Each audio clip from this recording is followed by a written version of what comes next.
આપ જોઈ રહ્યા છો લાઈવ દરબાર ન્યૂઝ। ડભોઈ તાલુકામાંથી પસાર થતી ઓરસંગ નદીમાં હાલ ચોમાસું ચાલતું હોય છતાંય કેટલાક ભૂમાફિયાઓ સફેદ રેતીનો કાળો કારોબાર કરતા હેતુ ગેરકાયદેસર રેતી ખનન કરી રહ્યા છે।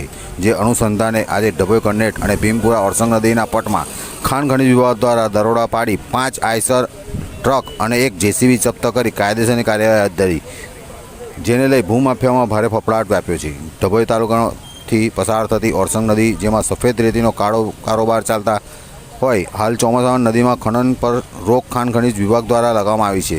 તેમ છતાં કેટલાક ભૂમાફિયાઓ ગેરકાયદેસર રીતે રેતી ખનન કરી હોવાની પાક્કી બાતમીના આધારે વડોદરા ખાણ ખનીજ વિભાગ અધિકારીઓને મળતા સ્થળ પર આવી રેડ કરતા ખનન કરતા 1 જેસીબી મશીન અને 5 આઈસર ટ્રક ખાણ ખનીજ વિભાગ દ્વારા કન્નેટ અને ભીમપુરા ઓરસંગ નદી પટમાંથી ઝડપી પાડી રૂપિયા 80 લાખનો મુદ્દામાલ કબજે કરી કાયદેસરની કાર્યવાહી હાથ ધરી છે।